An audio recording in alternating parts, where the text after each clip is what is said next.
convergence of sequences and series of functions.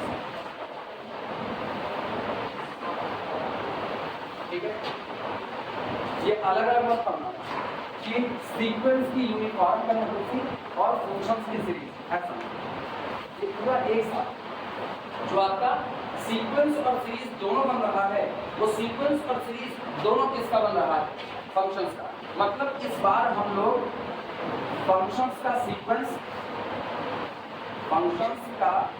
Sequence एक ये चर्चा करेंगे और दूसरी चर्चा करेंगे फंक्शंस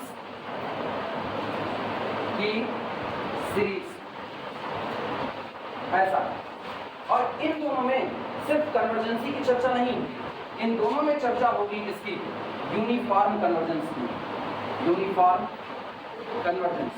अब ये बीमारी क्या होती है ये भी अभी थोड़ी देर में देखा जाएगा कि यूनिफॉर्म कन्वर्जेंस आपका होता है, हालांकि उसका नाम क्या है यूनिफॉर्म। पता है, जब आप परिस्थिति के गुलाम नहीं होते तो आपका नेचर यूनिफॉर्म होता है। अगर आप कंडीशंस पर डिपेंड ना करो, कंडीशंस कोई भी कैसी भी लगा दी जाए, अगर मेरा नेचर है पागलपंथी करने का तो हम पागलपंथी करेंगे, that's my uniform behaviour.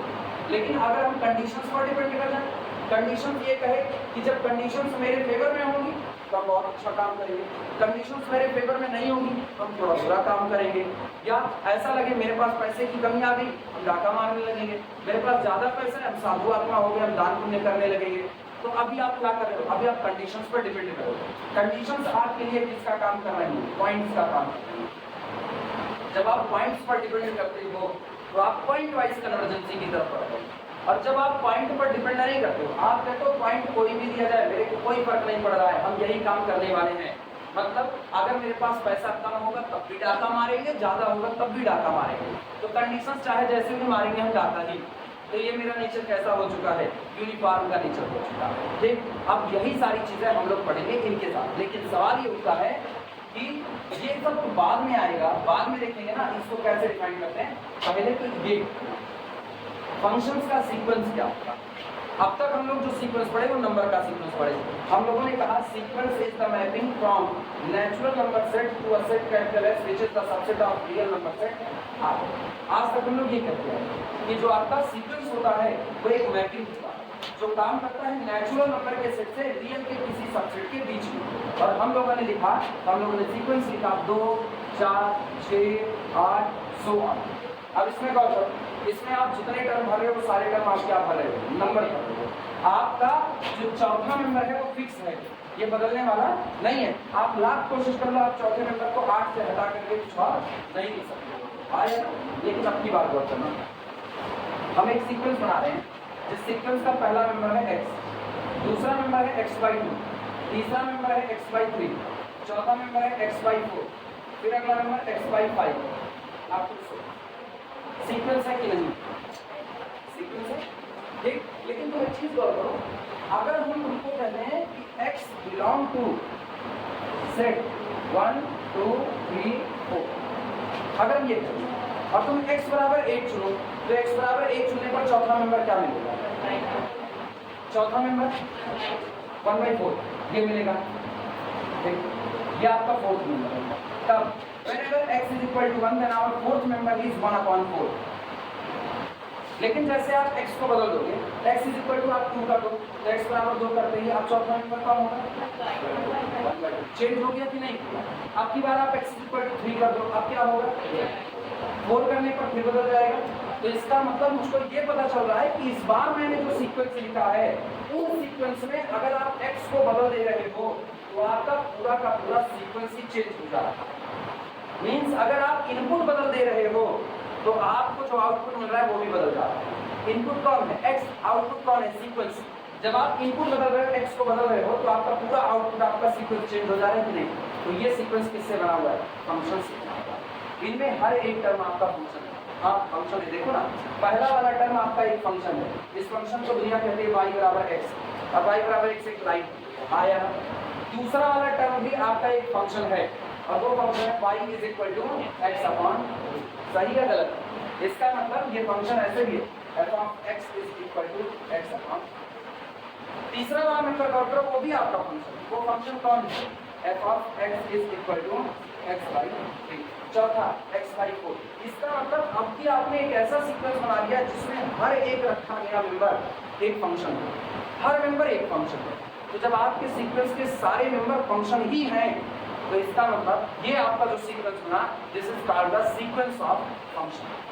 Clear हुई बात? इसी को कहा जाता है सीक्वेंस ऑफ फंक्शन। तो दो तरह के सीक्वेंस मिल चुके हैं हम लोगों को। पहला सीक्वेंस हम लोगों को मिलता है नंबर का। नंबर के सीक्वेंस में जो आपने एक बार भर दिया वही रहने वाला है, वो कभी भी चेंज होने वाला नहीं है। और दूसरा आप क्या कर रहे हो, दूसरे में आप फंक्शन भर दे रहे हो। जब फंक्शन भरते हो ना, फंक्शन को हम लोग कहते हैं मशीनरी। जब आपने एक ही जगह पर, पहले जगह पर एक मशीन रखी, दूसरी जगह एक, तीसरी जगह एक, चौथी जगह एक, हर जगह आपने एक एक मशीन रखी। अब आप क्या करो, उस मशीन पे आप कच्चा मटेरियल डाल दो। कौन सा? Small x. मशीन में आप एक्स की एक वैल्यू डालो, हर मशीन आपको एक अलग अलग वैल्यू दे दे रही है कि नहीं दे रही है? अब ये अलग अलग सेम भी वैल्यू हो सकती है, क्या पता, हम पूरा फंक्शन ही बना रहे हैं।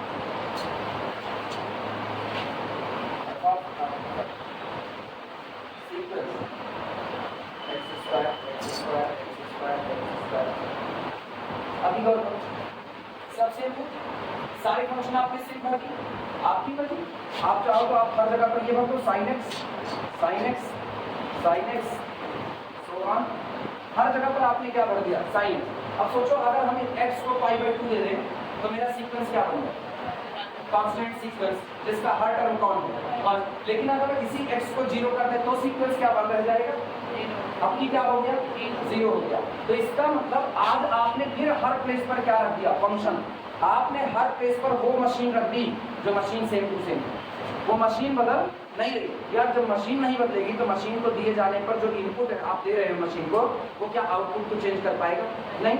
यानी अगर आपने इसको पाई बाई 2 दिया तो आप वही पाई बाई 2 सबको दोगे, और सबको पाई बाई 2 देने पर सब आपको आउटपुट में क्या दे देंगे? 1 दे देंगे। तो आपका अब जो सीक्वेंस बन रहा है, ये सीक्वेंस इस तरीके का बना हुआ, ये आपका फंक्शंस का सीक्वेंस है। तो आप एक पूरी लड़ी तैयार कर रहे हो, उस लड़ी में कितने प्लेसेस हैं? इनफाइनाइट प्लेसेस हैं, और हर प्लेस पर आप नंबर नहीं बैठा रहे हो, बल्कि हर प्लेस पर आप क्या बैठा रहे हो? फंक्शन।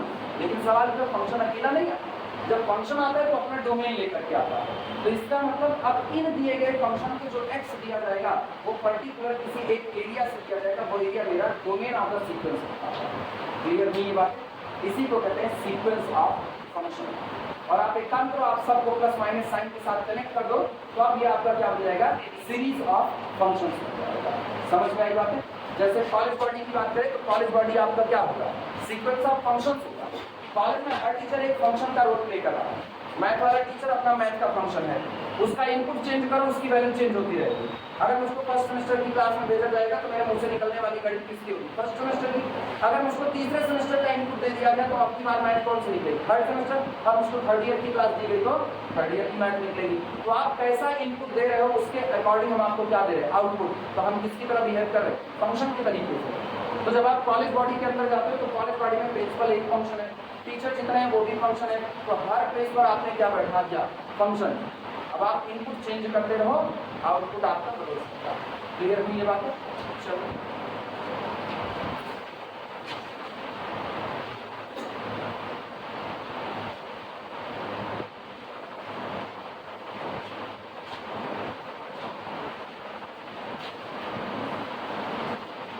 पहले थोड़ा सा इंट्रो कर लिया जाए इसका, उसके बाद चलते हैं आगे। बहुत इत्मीनान से ये पेपर समझना, ठीक है? एग्जाम में तुम्हें मान करके चलो 2 क्वेश्चन कन्फर्म, एक लॉन्ग एक शॉर्ट, 100% श्योर, ठीक है? IIT जैम में यूनिफॉर्म कन्वर्जेंसी नहीं है, ये पहले बता रहा हूँ। IIT जैम में यूनिफॉर्म कन्वर्जेंस नहीं है, लेकिन तुम्हारे एग्जाम के पर्पज से और इन फ्यूचर भाई जब अगर तुम IIT जैम का फॉर्म डालते हो और एडमिशन IIT में पा जाते हो, तो जैसे MSc का कोर्स पढ़ोगे तुमको ये टकराएगा। अब यूनिफॉर्म कन्वर्जेंसी अगर टकराएगी तो अपनी बड़े लेवल पर टकराएगी, छोटे लेवल तुमको पता नहीं कि बड़ा लेवल कैसे जा पाओगे। इसीलिए ये चैप्टर समझना बड़े अच्छे से, और ये रॉकेट साइंस नहीं, समझ में आएगा। ऐसा नहीं समझ में आता है, लेकिन तभी समझ में आएगा ना जब आप रेगुलर रहेगा। अब आज के बाद से जब तक यूनिफॉर्म कन्वर्जेंसी चल रही है तब तक गोला न मारो। अब गोला मारोगे तो मान करके चलो तुमको नहीं समझ में आएगा, मेरी कोई जिम्मेदारी नहीं है। तुम क्लास में हो, मेरी खूब जिम्मेदारी, हम खूब समझाएंगे। तुमको नहीं आएगा हम 10 तरीका निकाल लेंगे समझाने का, लेकिन तुम क्लास में नहीं आ रहे हो, जब मर्जी तब तुम छुट्टी मार ले रहे हो, तो फिर तुमको समझाने की मेरी जिम्मेदारी नहीं है। और फिर मान करके चलना, चल के भी चोट कर इधर समझाए और ना समझ में आया तुम दौड़ जाओ यहाँ अपने मार्केट में पूरे पे, तुमको नहीं समझाएंगे, नहीं समझाएंगे, हमें नहीं कि समझा नहीं पाएंगे, वो समझाएंगे ही नहीं। क्यों कहेंगे इसको छोड़ दो, इसके बाद अथवा वाला पढ़ लो। रीज़न है हम यहाँ पढ़ करके देख चुके हैं, तो तुमसे बेहतर हम इस समय जान रहे हैं, यहाँ पर नहीं बदतर कंडीशन होती है। इसीलिए दिल पे हाथ रख करके ना एक तो कसम खा लो कि अब जब तक ये चलेगा तब तक ये माई बाप है, बाकी सब छोड़ आओ इस क्लास में जरूर ना।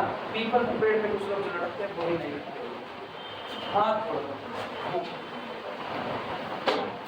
आप कहो लिखो, वी ऑलरेडी लिखना, वी ऑलरेडी, हाँ बस उसके बाद ये we already know about, we already know about, we already know about sequences and series, sequences and series, we already know about sequences and series whose terms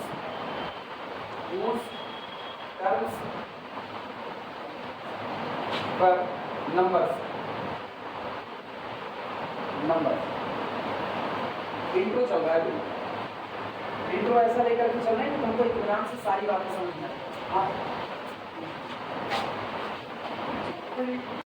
लिखा गया we already know about, हम already जानते हैं किसके बारे में, about sequence and series, उन sequence और सीरीज के बारे में हम ऑलरेडी जानते हैं। वो टर्म्स जिसके जो टर्म होते हैं पर नंबर, वो अब तक क्या हुआ करते थे, नंबर हुआ। अब यहाँ पर हम लोग एक नए टाइप के लोगों का इंट्रोडक्शन कराने चल रहे हैं। देखना इन दिस सेक्शन, इस पूरे हिस्से में, in this section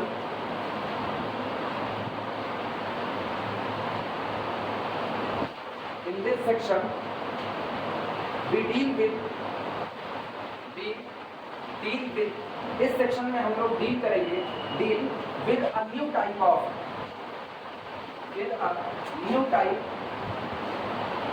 new type of sequence, with a new type of sequences whose terms will be some functions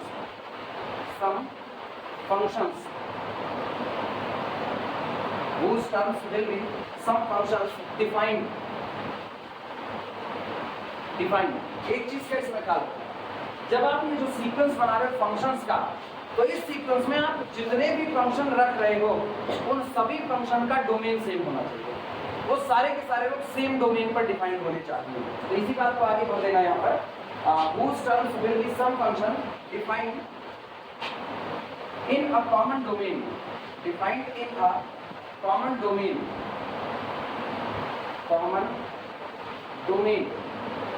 defined in a common domain, and so, और इसलिए, so terms of these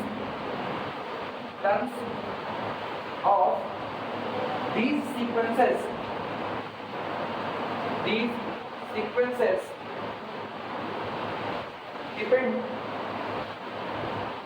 depend on a variable,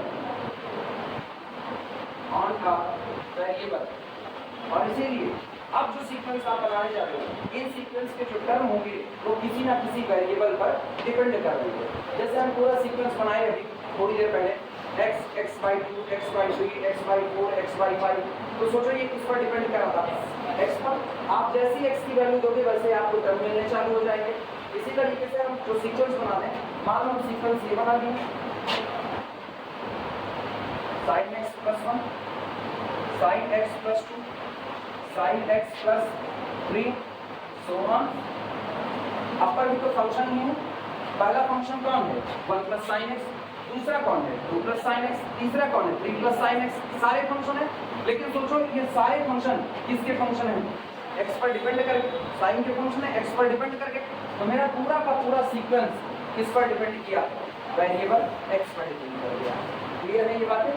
अब आपको एक domain दिया जाएगा और जितने function आपने लगाए वो सभी एक कॉमन डोमेन के ऊपर डिफाइन हो जाएंगे। वो जरूरी नहीं यही है, साइन कॉस अल्टरनेटिव भी आपको दिया जा सकता है। कि पहला फंक्शन आपका sin x और दूसरा cos x, फिर sin x फिर cos x, फिर sin x फिर cos x, इस तरीके का फंक्शन भी लिख दिया किसी ने, sin x cos x, sin x cos x। अब तो सुनो, आप सोचो जिस वक्त हम इस सीक्वेंस को, मान लो इसको 0 से π/2 में डिफाइन कर रहे हैं, हमने इनपुट π/2 दे दिया, तो इनपुट π/2 देने पर ये सीक्वेंस क्या बन जाएगा, 1 0 1 0 1 0 1 0 बन गया कि नहीं बन गया। और अगर इसको इनपुट 0 दे दे तो क्या बन जाएगा, 0 1 0 1 0 1 बन जाएगा। क्लियर है ये बात है, मतलब ये पूरा का पूरा सीक्वेंस फंक्शंस का है। और बाद में जब इन फंक्शंस में हम x को कुछ वैल्यू दे देते हैं, तो वही जो अब तक फंक्शन का सीक्वेंस था वो पर्टिकुलर नंबर के सीक्वेंस में कन्वर्ट हो जाता है। और एक बार कोई चीज नंबर के सीक्वेंस में कन्वर्ट हो गई तो उसको सॉल्व करना हम लोग। क्लियर हुई ये बात है, सही है मतलब अच्छी बदल गया। आप कितने हुए, 11। अब सही है, अब तो कभी नहीं कर पाएगा, एक ऐसा टाइम है कि नहीं कर पाएगा। कुछ कहे रहे तो बदल दिए सीधे, क्या ये बदल देंगे, बदल दिए। ये तो नहीं कहती, नाम बता देंगे। हाँ ये तो उनकी बदल देना।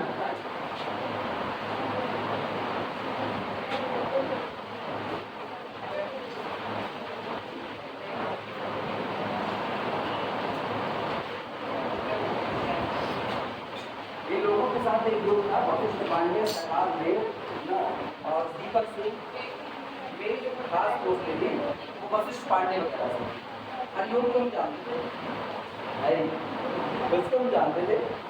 और ये बोलचाल थी, कलश कोचिंग में लोग एक ही साथ पढ़ते थे बस। हाँ, कलश कोचिंग में हम देर से ज्वाइन किए थे, लोग पहले ज्वाइन किए थे। ये लोग जीआईसी में सेक्शन ई के थे। जीआईसी का जो सेक्शन ई था वो माना जाता था 30 तमाम नंबरों का सेक्शन ही जीआईसी का जो होता था हम लोगों के टाइम में, वो माना जाता था कि जब भी जीआईसी का टॉपर निकलेगा वो सेक्शन ई से ही निकलेगा, किसी और सेक्शन से नहीं निकलेगा। होता नहीं, जीआईसी का टॉपर सेक्शन ई से ही निकलता हम लोगों के टाइम में। तो ये तो इसीलिए सेक्शन ई में बड़े धुरंधर लोगों का परिचय था, उसका हम लोग सेक्शन ई बोलते हैं ना, सबसे तगड़े लोगों का। तो सेक्शन ई में जाने से मुझे 10 बार सोचना पड़ता था। लोग आते जाते थे, अरे मतलब हम जैसे लोगों को, कमजोर तबके वालों को, कमजोर तबका पढ़ाई में नीचे, अपने लोग भी टॉपर हैं बस नीचे से टॉप कर रहे थे, तो हम लोगों को ना ऊपर से टॉप करने वालों से मिलने के लिए बीच से गुजरना पड़ता था। तो थोड़ा सोच करके जाना पड़ता था, आगे नहीं जाते थे। उसमें सब थे इंग्लिश बात दरवाजा दूसरे सब उनकी अंग्रेजी की क्लास में कभी बैठ के देखो और बतिया को देखो, फिर तुम्हारा ना नगाड़ा बजा देते, अंडर नंदन नंदन खोपड़ी पे जाते थे।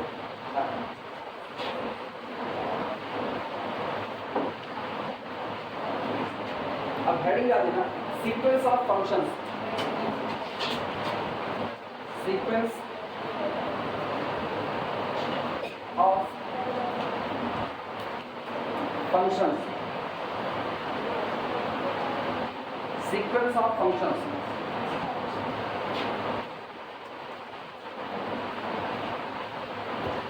दो डिफिनेशन हम देंगे, दोनों डिफिनेशन में जो डिफिनेशन तुमको आसान लगती है तुम वो डिफिनेशन में ड्रॉप कर देना। पहली डिफिनेशन लिखना, इफ यदि for each, if for each small n belong to the natural number set n, b gets real valued function, real valued functions, we get real valued functions f1, f2, f3 up to so on, fm so on, defined on, और ये सभी के सभी परिभाषित हैं, defined on a common domain, defined on a common domain capital A which is the subset or equal subset of R, then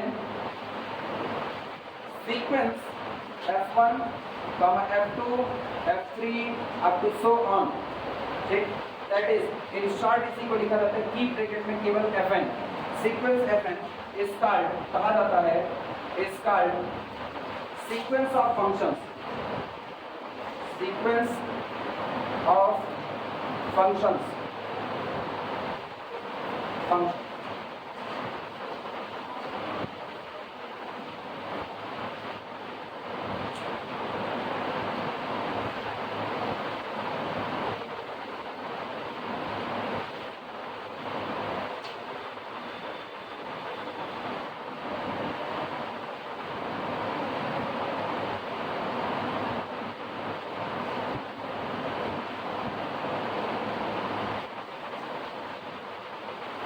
revision हो जाएगा।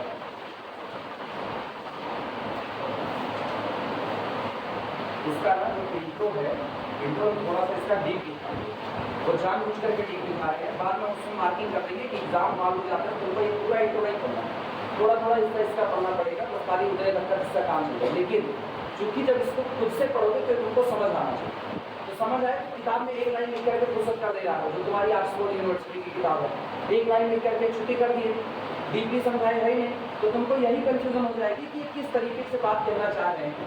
तो इसीलिए एग्जाम्पल वगैरह लेकर के इंट्रो थोड़ा सा डीप कर देंगे, और बाद में तो टॉपिक चलना है, मेनली हम लोगों को टॉपिक पढ़ना है।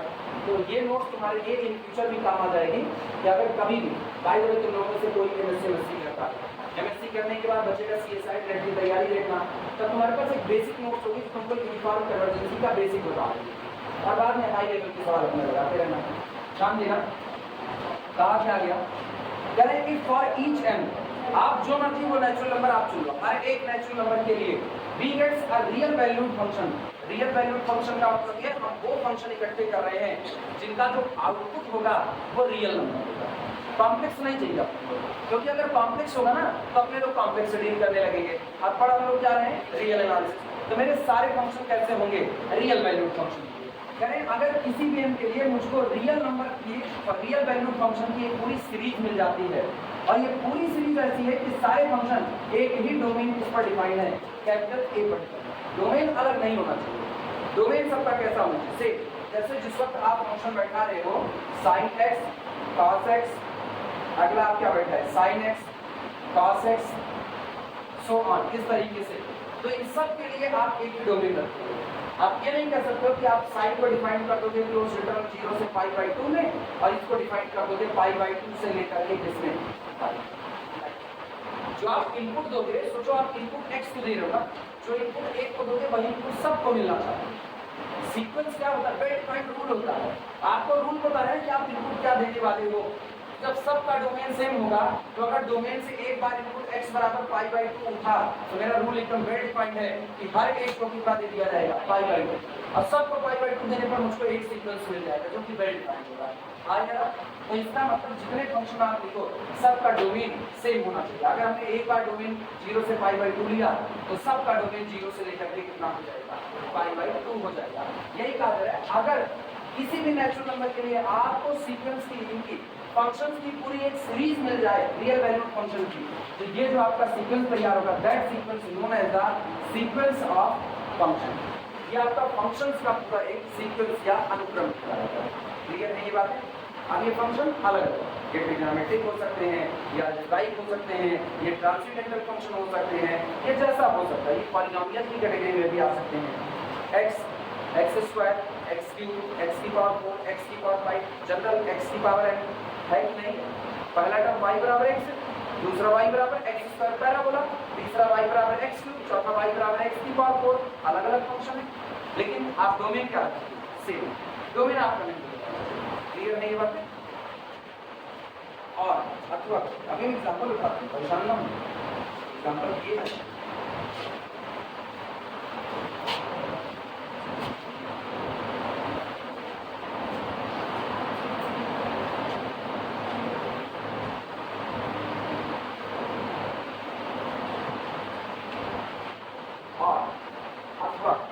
दूसरी डेफिनेशन लिखा, a sequence of the form,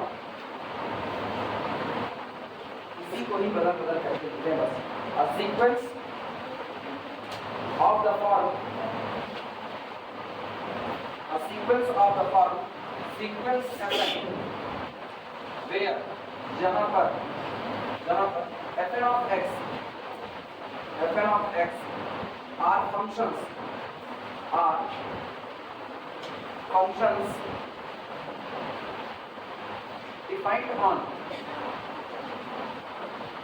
functions defined on a common domain,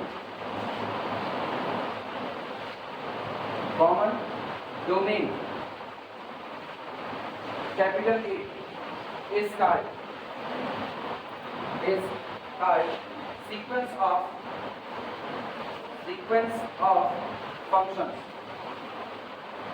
ये बहुत शॉर्ट है, सीक्वेंस ऑफ फंक्शन है, सेम चीज। बस वहां पर हमने क्या किया, F1 F2 F3 सबकी चर्चा की। यहाँ पर क्या है कि इन जनरल Fn लिख दिया।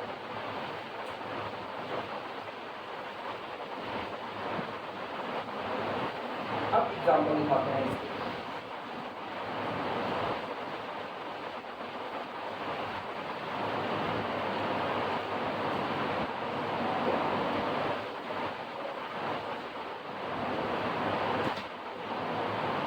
अब एक बार लोगों को कहना एक किस्मत बड़ी आगे आगे चलती है, एक किस्मत सही में आगे आगे चलती है।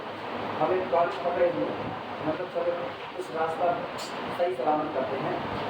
आपकी बात क्या बोले थे, दो फॉर्म में थे, दो में से कोई एक फाइनल कर। इस बात का मान चले कि दो में तुमसे एक फाइनल कर दें। अब नहीं, आपको नहीं मिलता, आपको कहीं होगा। हाँ, अब कहाँ से जब ये हो गया, अच्छा ये 2 हफ्ते से दिक्कत, 3 दिन से दिक्कत जाता है, 3 दिन से दर्द बढ़ने लगा, ऊपर से हर बार यही दिक्कत, तो हर बार वो अपनी जगह से डिस्प्लेस होता है हर बार। तो जब 2 दिन से दिक्कत बढ़ गई, अभी कल पढ़ा रहे थे, पढ़ाते ही हाथ से चौक से लिख रहे हैं, उसी झटके से वो डिस्प्लेस हो गया। तो जान गए कि अब टिकने वाला नहीं। फोन किए तो बुलाए, गए लखनऊ, दिखाए तो पता चल रहा है अंदर कहानी, ये अंदर कहानी ऊपर से बड़े महान आत्मा उसी समय इम्प्लांट निकालने की कोशिश कर रहे हैं ऑन स्पॉट। कह रहे हैं इम्प्लांट अभी निकाल दे रहे, आपका थोड़ा दर्द कम हो जाएगा। और इम्प्लांट निकालने के चक्कर में हवा निकल जाएगा इम्प्लांट। उनको ये लगा कि आप किनारे से फट चुकी है, तो इम्प्लांट धीरे से करेंगे बाहर से किनारे हो जाएगा। जैसे होता ना कोई चीज़ कहीं फंसी हुई, आपको हल्का सा प्रेशर तो वो बाहर आ जाए, ऐसा प्रेशर दे दिए उसी पे।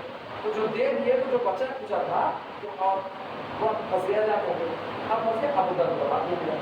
तो जो नॉर्मल दर्द हम सबके काम कर रहे थे, अब ये उसको बताते हैं। अब इतनी जल्दी तो हम उधर जाने वाले हैं नहीं कि इतनी जल्दी ऑपरेशन के लिए भाग जाए तुरंत कर रहे हैं ना। तो फिलहाल मेरी पढ़ाई को और फलिता लगाई खूब अच्छे से। अब तक हम 1.5 घंटा कंटिन्यूसली पढ़ सकते हैं, इससे ऊपर की अभी हमको आधा घंटा लाएगी छोड़ने पड़ेगा। फिलहाल मेरी किस्मत बहुत डबल है, और शायद दुनिया में ऐसी किस्मत लेकर के पैदा होने वालों की सूची बनाई जाए तो हम नीचे से प्राप्त कर सकते हैं, जहाँ हम हमेशा करते हैं।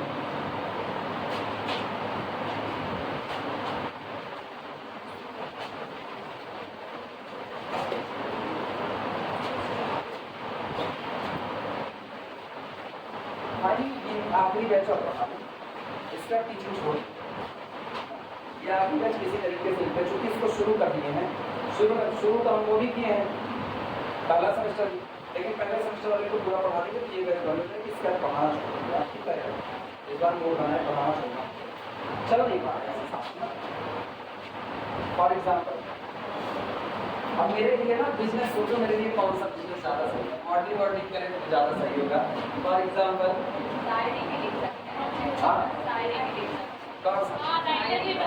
जितने शायर आज तक हुए, जब मर गए उसके बाद ही उनको नेक फेम मिला। पूरी मुद्दत मर गया, गाली को याद आता है, हर बात पे कहना यो होता तो क्या होता, इससे कुछ नहीं मिलेगा। यहाँ जो टीचिंग कर रहे हैं वो तो मिल रहेगा, जो इसमें दिल टूटने में आपकी शायर बनता है ना, इसका दिल टूटा इतना ही है ना, सबसे बड़ी दिक्कत है।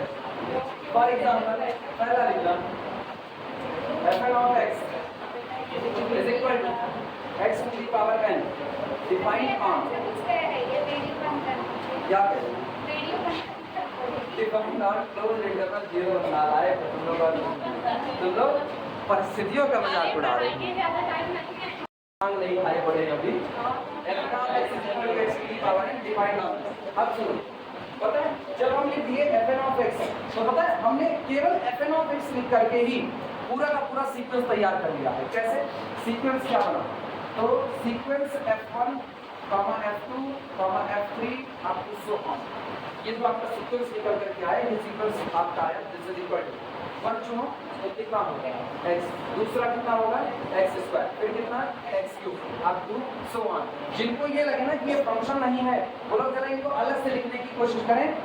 y बराबर x फंक्शन होता है कि नहीं होता, आप x इनपुट देते रहो आपको y मिलता रहेगा, जितना x दोगे वही आपको y मिलेगा। ठीक, फिर y बराबर x² पैराबोला, कुछ याद आ रहा है? फंक्शन होता है कि नहीं होता?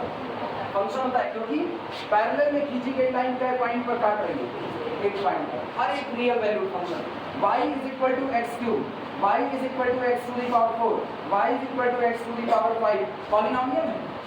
ये सारे लोग कैसे हो रहे हैं? पॉलिनोमियल बना रहे हैं। पॉलिनोमियल आपके रियल वैल्यू फंक्शन हो रहे हैं, क्यों? क्योंकि आप डोमेन क्या करो, डोमेन लेते हैं 0 से 1 लेते हैं।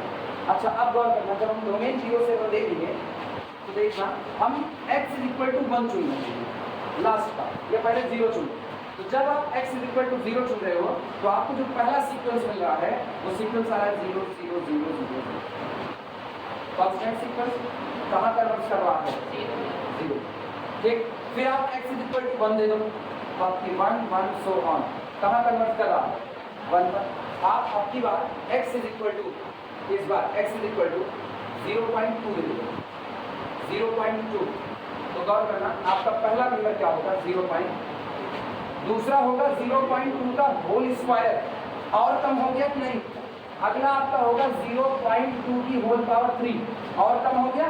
धीमे धीमे चीजें कम हो रही हैं। तो ये आपका सीक्वेंस कहाँ कन्वर्ट कर रहा है? अब सोचो आपके पास 2 पॉइंट ऐसे हैं जहां वो 0 पर कन्वर्ट कर रहा है। किस पर? 0 पर और 0.2। ये 0.3 पर भी कहाँ कन्वर्ट करेगा? इवन ये 0 से 1 के बीच में 1 को छोड़ दो तो हर बार ये कहाँ कन्वर्ट करेगा? 0 पर। हर पॉइंट के लिए whatever be the point in our domain, our sequence must be converges to the 0 except 1.1। जिस दिन आप x is equal to 1 लोगे, अब आपका सीक्वेंस 0 की तरफ नहीं जा रहा, अब वो किधर जा रहा है? 1 पर कन्वर्ट कर रहा है। हाँ या ना? सोचो अब ये सब कुछ क्या हो रहा है? आप केवल डोमेन से पॉइंट निकालते हैं और डोमेन से आप एक एक पॉइंट देते जा रहे हो। कितने सीक्वेंस बना सकते हो? इनफाइनाइट, क्योंकि क्लोज इंटरवल 0 से 1 के बीच में कितने पॉइंट होते हैं? इनफाइनाइट। लेकिन हर एक बार जो आप तैयार कर रहे हो ना, उसमें आप ऐसा तैयार कर रहे हो कि आपके द्वारा बनाए गए ढेर सारे सीक्वेंस, इनफाइनाइट सीक्वेंस कहाँ कन्वर्ट कर रहे हैं? 0 पर। और एक सीक्वेंस आपका कहाँ कन्वर्ट कर रहा है? 1 पर। यानी डोमेन के चुने गए पॉइंट के आधार पर मेरे बने हुए सीक्वेंस का बिहेवियर भी तय हो रहा है। हाँ या ना? क्लियर हुआ? और अगर हम इसी डोमेन को बढ़ा दें, मान लो मेरा दायरा हो गया 1 से लेकर के 2 तक। अब की गौर करना, 1 पर तो आप कन्वर्ट हो, लेकिन इसके बाद ऑनवर्ड सारे पॉइंट पर आप क्या हो गए? डीजीटी। आया ना? क्योंकि जब आप x इज इक्वल टू 1 दोगे तो 1 1 स्क्वायर 1 2 सारे कितने आए? 1 कांस्टेंट सीखे। लेकिन अब जरा 1 से बढ़ा लो, 1.1। अब तो इंक्रीज करेगा। 1 से बड़े नंबर की पावर बढ़ाने पर वो नंबर क्या करता है? इंक्रीज करता है। और इंक्रीज करता है तो सोचो 1.1 का होल स्क्वायर कितना? 1.21 जो तुम लोग जानो 11 का 121 2 के बाद दशमलव। 1.1 की होल पावर कितना? 1.33। गौर करो ये कितना था? ये कितना हो गया? 331। ये इंक्रीज किया। अगर आप पावर इसकी 4 लगा देते हो ना तो और इंक्रीज कर जाएगा। दशमलव के बाद धीमे धीमे ये लोग इंक्रीज कर रहे हैं। अभी हम ये नहीं डिसाइड करेंगे कि डीजीटी हो जाएगा, अभी नहीं कहेंगे।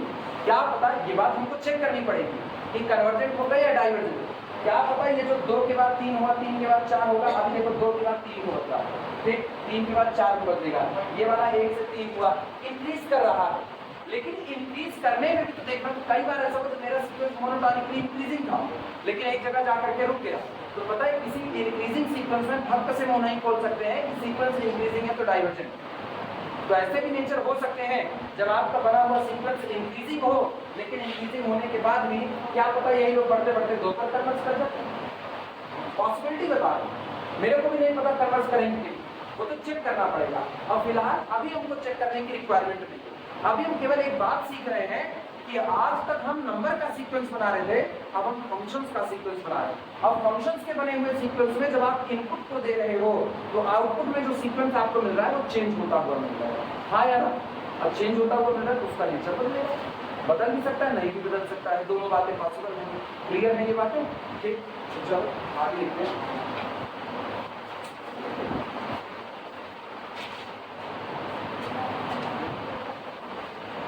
कभी भी सीक्वेंस अगर आपका इंक्रीजिंग ऑर्डर में आ गया तो आप तुरंत ये मत कह देना कि आपका सीक्वेंस डीजीटी है, क्योंकि अगर इंक्रीजिंग होने पर बाउंडेड हो गया ना तो कन्वर्जेंट हो जाएगा। Increasing sequence which is bounded above must be convergent to its suprema. तुरंत याद आ रही है? लिखा गया फॉर एग्जांपल अगर fn of x is equal to this defined on this, then sequence is equal to in this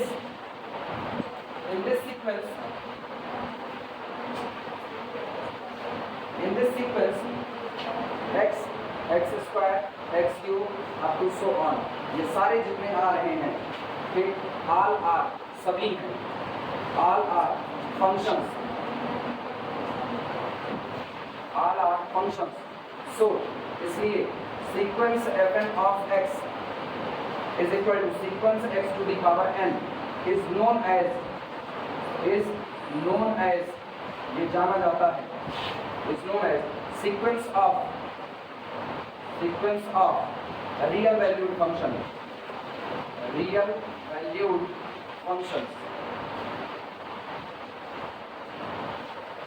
It is known as sequence of real valued functions.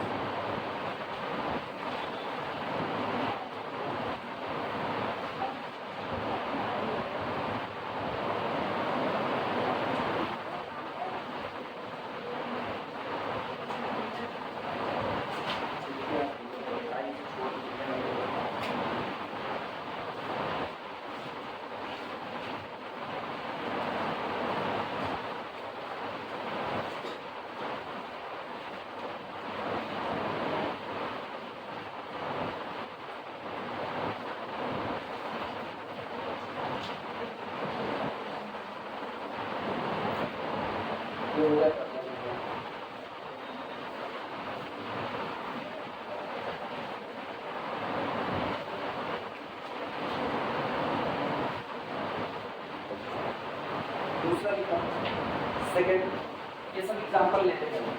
Second example, fn of x is equal to x by n defined on capital R, पूरे real number की दुनिया पर define करती है, domain आप सब काल करते हैं ठीक। fn of x is equal to x by n, then अब सोचो आपका सीक्वेंस क्या बना, sequence f1 f2 so on is equal to sequence, पहचान पाए क्या है, पहला फंक्शन y बराबर x, दूसरा y बराबर x अपॉन, तीसरा y is equal to x by 3 up to so on. Sequence में ऐसे पढ़ा जाता है इस तरीके से कि आप एक फंक्शन पढ़ रहे हो, आपको ये फील आना चाहिए कि आप जो भी अंदर रख रहे हो वो एक फंक्शन है। पहली लाइन y बराबर x, दूसरी लाइन y बराबर x is equal to half. सोचो अगर इसका ग्राफ खींचे ना, इसका ग्राफ जरा दिमाग लगाओ, ये लाइन आपकी होती है y बराबर x। अभी हम तुमको ना ग्राफ खींचा करके कन्वर्जेंसी दिखाएंगे कि आप ग्राफिकली कैसे बताते हो कि आपका सीक्वेंस कहाँ कन्वर्ट कर रहा है। रीजन है जब आप एक सीक्वेंस बनाते हो ना तो आपको उसकी लिमिट का अंदाजा होना चाहिए, इसकी लिमिट क्या होने वाली है। जैसे जिस वक्त हम सीक्वेंस लिखते हैं 1 1/2 1/3 1/4 सो ऑन, फिर एक अंदाजा घट रहे हो तो कहाँ जाओगे, 0 पर। तो यहाँ पर आपको क्या करना पड़ेगा, एक लिमिट फंक्शन सोचना पड़ेगा। लिमिट फंक्शन एक ऐसा फंक्शन कि आपका पूरा सीक्वेंस वहीं पर कन्वर्ज होता हुआ नजर आ रहा है कि आप डोमेन का इनपुट दे रहे हो, डोमेन से आप इनपुट दे रहे हो, तो ये जो फंक्शन है, ये जो वैल्यू ले रहे हैं वो पता चल रहा है कि ये वैल्यू 8 फंक्शन से आपको मिल जाएगी, सिंगल 8 फंक्शन। जैसे हम कहें sin x सारे अब मुझको पता कुछ भी दे, अगर मेरे पास केवल एक फंक्शन पड़ा हुआ है, कौन सा, sin x पड़ा हुआ है, तो हम बता पाएंगे मेरा सीक्वेंस कहाँ कन्वर्ज करेगा। हम पूरे में sin x सजाए हुए हैं ठीक, और हमने इनपुट 5/2 दे दिया, मेरे को पता है मेरा फंक्शन कन्वर्ज कर रहा होगा sin x पर कन्वर्ज करेगा, कांस्टेंट फंक्शन जहाँ वही कन्वर्ज करेगा, तो मेरा लिमिट फंक्शन कौन होगा, sin x। तो आप केवल x को 5/2 दो, आपको लिमिट मिल जाएगी 1 पर कन्वर्ज करेगा। आप 0 दे करके देखो कहाँ कन्वर्ज करेगा, 0 पर कन्वर्ज करेगा।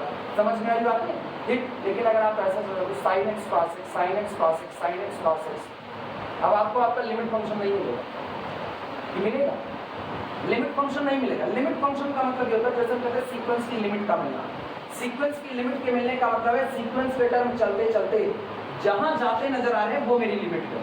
तो सीक्वेंस के फंक्शन चलते चलते अब आप क्या रखे, फंक्शन रखे हो। आप ये जो फंक्शन रखे हुए हैं, ये फंक्शन डोमेन के हर पॉइंट पर आपको अलग अलग वैल्यू दे रहे हैं। आप एक यूनिक फंक्शन ऐसा बना लो कि आप कहो कि डोमेन का ये पॉइंट इनको देंगे तो जो नंबर का सीक्वेंस मिल रहा होगा वो जहां कन्वर्ट कर रहा होगा वो नंबर आपको तब मिलेगा जब आप उस फंक्शन को x लिखोगे। समझना इस बात को, किसी को लिमिट फंक्शन अभी थोड़ी देर में जैसे मान लो मैंने एक सीक्वेंस बनाया F1 F2 F3, एक सीक्वेंस बनाया, इतना से समझो, कोई जल्दबाजी नहीं। मैंने एक सीक्वेंस बनाया और मुझको इसी दुनिया में एक फंक्शन और मिल गया, कोई फंक्शन एक मिल गया, लेकिन नेचर जानते हो कैसा मिला? नेचर ये मिला कि हमने इन लोगों का डोमेन कह दिया कि इनका डोमेन है, मान लो कोई से कैपिटल कोई लोग, इसके पास एक पॉइंट है x1, इसके पास है x2 x3, ये इसके पॉइंट है, हम भाई इसको पॉइंट x1 दे दिए, तो मेरा सीक्वेंस नंबर का सीक्वेंस क्या बना? नंबर वाला सीक्वेंस बताओ, f1 of x1 f1 of x2 sorry f2 of x1 f3 of x1, क्योंकि डोमेन में इनपुट क्या दे रहे हैं? x1, तो सारे लोग मेरा सीक्वेंस बताए। अब ये नंबर का सीक्वेंस है, f1 of x1 f2 of x1 f3 of x1 अब 200, ये किसका सीक्वेंस है? नंबर का सीक्वेंस।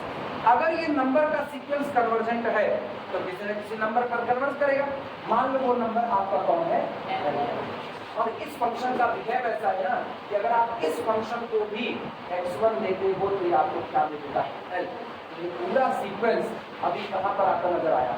f पर आपका नजर आया। अभी काम खत्म नहीं हुआ। अब सुनो, अब आप फिर इसको दूसरा इनपुट नंबर का अगला सीक्वेंस मिल गया कि नहीं मिल गया? और अब ये सीक्वेंस जहां पर कन्वर्ट करा है वो आपको फिर मिल जाए इसको x2 देने पर इनको। अब आप इसको x2 लो तो आपको L1 की बजाय आप क्या मिल गया? L2 मिल गया। आप वहां पर x3 दे रहे हो तो यहाँ आपको f ऑफ x3 वही वैल्यू मिल रही है जहां वो कन्वर्ट करा है। आप यहाँ x10 दो, x10 देने के बाद आपको एक नंबर का सीक्वेंस मिला और ये नंबर का सीक्वेंस L10 पर कन्वर्ट कर रहा है, लेकिन यही L10 आपको तब पर भी मिल रहा है जब आप इसको x10 दे रहे हो। तो सोचो हर बार हमको अगर ये कहना हो मेरा ये सीक्वेंस कहाँ कन्वर्ट कर रहा है, ये सीक्वेंस कहाँ कन्वर्ट कर रहा है, तो हम कहेंगे तुम हमको केवल डोमेन का पॉइंट बताओ। डोमेन से आप इनपुट क्या दे रहे हो? वो कहेगा डोमेन से हमने इनपुट आपको x5 दे दिया उसने। अब हम क्या करेंगे? उसी x5 को उठा करके यहाँ जो नंबर मिला अगर वही इसकी लिमिट बार बार बढ़ रही है। ये जितने फंक्शन सजाए गए हैं इन सब के लिए ये f लिमिट फंक्शन का काम करेगा। वो आपको कह रहा है आप परेशान मत होइए, आप पूरे सीक्वेंस में बार बार टर्म को रख करके मत देखिए। अगर हम लिमिट फंक्शन है तो मेरे ऊपर भरोसा कीजिए, आप वहां जो भी इनपुट देंगे उस इनपुट को देने के बाद आपको जो भी सीक्वेंस मिलेगा वो वही कन्वर्ट करेगा जो वैल्यू मैं आपको दे रहा हूँ। ये दावा है कि आपका फंक्शन आपको एक दावे के साथ कह रहा है आप टेंशन मत लीजिए, आपका वो सीक्वेंस पड़ा हुआ है, उस सीक्वेंस में आप अपने डोमेन का इनपुट डालिए, आपको एक नंबर का सीक्वेंस मिलेगा। अब आपकी तकलीफ ये है कि वो कहाँ कन्वर्ट करेगा। परेशान ना होइए, हम आपके लिमिट फंक्शन है, आप मेरे पास आइए, जो आपने उसको इनपुट दिया वही इनपुट आप हमको दीजिए, हम जो वैल्यू निकाल करके देंगे यही वो कन्वर्ट करेगा, कहीं और कन्वर्ट नहीं करेगा। मतलब हमने इसको इनपुट दे दिया, मान लो सब जगह पर इनपुट दे दिया x7, ठीक है। और अगर ये लिमिट फंक्शन है तो बताएं वो कहाँ कन्वर्ट करेगा? इसको जरा इनपुट दो x7, तो जो आपको f ऑफ x7 मिलेगा, मान लो f ऑफ x7 5 मिलता है, तो आपका ये पूरा सीक्वेंस कहाँ कन्वर्ट किया जाएगा? 5 पर कन्वर्ट किया। समझ पाए? मशीनरी के लिए बाप पैदा किया। अभी जल्दी में ही एक ऐड आया था महिंद्रा SUV-N स्कॉर्पियो N का, कहते ना मुबारक हो बाप हुआ, ऐड देखना उसका। तो अपने लोग अब वही काम करते हैं, मुबारक हो बाप हुआ। अब अपने लोग ये करें, पूरा सीक्वेंस हम लोग बता रहे हैं कि पूरा सीक्वेंस कहाँ कन्वर्ट करेगा। तो पूरे सीक्वेंस को कन्वर्ट करने के लिए हर बार हम डोमेन का अलग अलग पॉइंट नहीं चेक करेंगे। ये बताओ डोमेन में कितने पॉइंट? Infinite point. भाई मेरे को डोमेन इंटरवल दे दिया तो मेरे डोमेन में कितने पॉइंट होंगे? इनफाइनाइट। अब क्या हम बहुझक्की बना वाला काम करें कि हर बार इनफाइनाइट पॉइंट के लिए हर बार एक सीक्वेंस बनाएं और हर बार उस सीक्वेंस को बनाने के बाद चेक करें ये सीक्वेंस कहाँ कन्वर्ट करेगा, या हम कोई और नया मैकेनिज्म तैयार करें। नया मैकेनिज्म क्या है? नया मैकेनिज्म ये कहेगा कि सुनो ये जो लोग आपको नजर आ रहे हैं, आप एक और फंक्शन इकट्ठा करो, एक और फंक्शन, वो फंक्शन आप ऐसा इकट्ठा करो कि जब आप इनको इनपुट दे रहे हो तब ये लोग जहां कन्वर्ट कर रहे हो वही इनपुट उनको देने पर नंबर वो दे रहा है। क्लियर हुई ये बातें ना? ये बहुत समझ की बात है, इसको इत्मीनान से पहले दिमाग में इसको आप ले बैठाओ। अभी हम कोई एग्जाम्पल नहीं उठा पा रहे हैं क्योंकि जब तक हम न्यूमेरिकल की तरफ जाएंगे तब तक हमको सारी थ्योरी कवर करनी पड़ेगी, तभी न्यूमेरिकल समझ में आएगा। तो इसको ऐसा समझो, हम तुमको पूरी एक सीक्वेंस की लड़ी सजा करके रखिए, F1 F2 F3 F4 सो कितने लोग हैं? हमने इसको F1 दिया, X1 दिया, x1 इनपुट सबको दे दिया, सारे लोगों के पास अब x1 पड़ा हुआ है, अब सारे लोग कन्वर्जेंट हो जा रहे हैं। मान लो ये लोग कन्वर्ट किए किस पर, L1 पर, पहली लिमिट आप इसको x2 x2 देने पर भी कन्वर्ट कर रहे हैं, किस पर आपका L2 पर, x3 देने पर कहाँ कन्वर्ट कर रहे हैं, L4 पर, L3 पर, x4 देने पर L4 पर। आप हर बार इनपुट देते जा रहे हो, हर बार ये आपको एक नई लिमिट थमाते चले जा रहे हैं। आपकी तकलीफ ये है कितनी बार इनपुट देंगे, क्या जितनी बार इनपुट देंगे उतनी बार लिमिट निकालेंगे? जवाब है नहीं। अगर ये लोग हर बार कन्वर्जेंसी का नेचर रख रहे हैं, हर बार नया बना हुआ सीक्वेंस कहीं ना कहीं कन्वर्ट होगा, तो आपको एक और फंक्शन मिल रहा होगा, एक और फंक्शन, वो अकेला काफी है कहने के लिए। आप केवल उसी फंक्शन को अपने हाथ में रखो और इस फंक्शन को ऐसे लेके बैठे रहो, वो पूरा सीक्वेंस तैयार है। अब सामने वाला कह रहा है उस सीक्वेंस को हमने x7 दिया, बताओ कहाँ कन्वर्ट करेगा? कहेगा रुको जरा, x7 को यहाँ, ये जो नंबर दे देगा वही कन्वर्ट करेगा। तय हुआ कि नहीं? फिर आपने उसको क्या दिया, x10, मान लो हमने उसको 15 दे दिया, 15 देने पर x1 15, x2 15, x3 15, x4 15 sequence बन गया। वो सीक्वेंस कहीं कन्वर्ट किया, मान लो कहीं पर कन्वर्ट कर रहा है और आपको पता चले कहाँ कन्वर्ट कर रहा है। ये आपका लिमिट फंक्शन है। लिमिट फंक्शन, ये जितने फंक्शन लगे हैं इनकी औकात इससे ज्यादा नहीं होगी, लिमिट फंक्शन से ज्यादा नहीं होगी। तो इसका मतलब आप उसी 15 को किसको थमा दो, लिमिट फंक्शन। अगर लिमिट फंक्शन ने पास कर दिया कि ये अपनी लिमिट को कितना देने वाला है, इसको वैल्यू देने पर इसने आपको आउटपुट दे दिया 16, तो इसका मतलब वहां 15 देने पर ये पूरे लोग कहाँ कन्वर्ट किए होंगे, 16 पर कन्वर्ट किए होंगे। तो सोचो आपको सबकी जरूरत नहीं है, बार बार चेक नहीं करना, लाइट अपने को कन्वर्ट कर दी।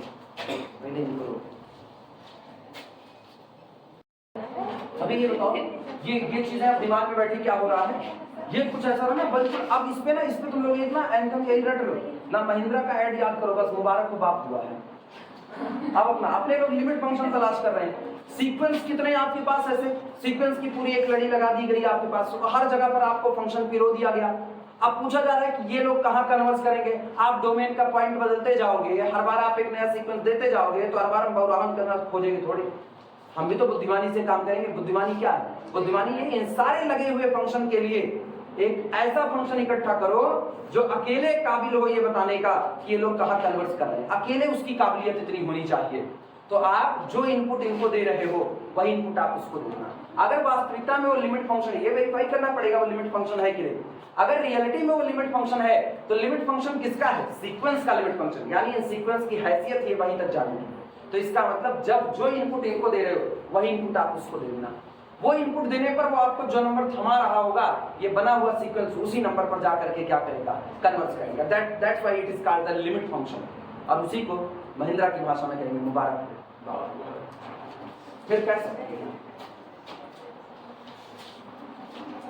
जब लिमिट फंक्शन लिखाएंगे ना तो वहां हम लोग लिखेंगे यही हाँ मुबारक लिमिट फंक्शन ना। अब तो महिंद्रा हम लोगों को दे दिया ना एक थी, अब हम लोग अपनी ओर से थोड़ी कह रहे हैं। अब महिंद्रा इसके हम लोगों से कॉपीराइट इशू करवा ले, कहे नहीं हमारी कहीं टैगलाइन का इस्तेमाल कर रहे हैं, तो हम लोग फिर कहेंगे मुबारक हो बाप। किसी की कही गई लाइन का सही से इस्तेमाल कर पाना आपको दिखाता है कि आप सीनियर हो चुके हो। Then this is equal to this, ये आपका बना लिखना in this sequence, in this sequence, इस पूरे लिखे गए सीक्वेंस में x, x/2, x/3 up to so on, ये सभी जितने आपके लिखे गए ऑल आर, सभी हैं all are functions, all are functions. So इसलिए sequence fn of x this is equal to sequence x/n, ये जो बना sequence x/n is known as, जाना जाता है, is known as sequence of real valued function, sequence of real valued function, ऐसे short में लिखते हैं sequence of real valued function. ये सभी आपका sequence of real valued functions के नाम से जाना जाता है।